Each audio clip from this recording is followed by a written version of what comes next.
అమ్మా చెప్పండి సార్. చనిపోయాడు చూసానమ్మా, బాధ అనిపిస్తుందమ్మా. బాగా అనిపించాను సార్. ఏం చేస్తాను సార్? సార్ చనిపోయినాడు. అమ్మా బాధపడకండి అమ్మా, బాధపడకండి. ఏం చేస్తారమ్మా మీరు? మేమా షాప్ పెట్టుకున్నాం సార్. షాపా? ఓకే అమ్మా. అమ్మా మంచి బాధపడకండి అమ్మా. అమ్మాయికి పెళ్లి అయిపోయింది, అమ్మాయికి పెళ్లి అయిపోయింది కదా? పెళ్లి అయిపోయింది సార్ అమ్మాయికి. బాధపడకండి అమ్మా. మీ ఆయన గారు ఉన్నారా? ఉన్నారు సార్. ఒకసారి ఇవ్వవా? Hello sir. నమస్తే సార్.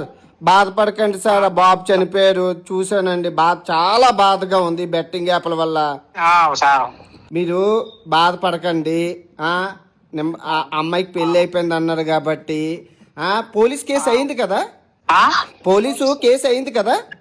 పోలీసు వాళ్ళు కేసు పెట్టాం సార్. కేసు కాదు, ఫోన్ ఎవరి దగ్గర ఉంది? మీ దగ్గర ఉందా, పోలీసు వాళ్ళ దగ్గర ఉందా? పోలీసు వాళ్ళ దగ్గర అడిగితే ఉండని అన్నారు.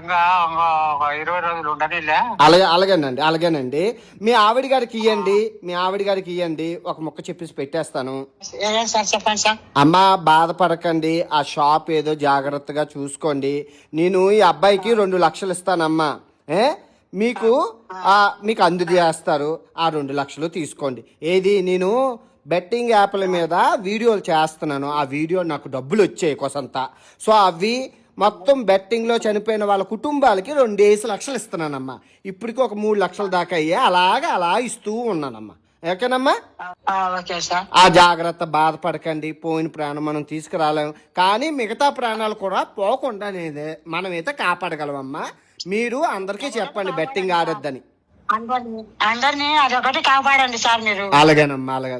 మీ ఆశీర్వాదాలు ఉంటే అదే 10,000 అమ్మా నాకు.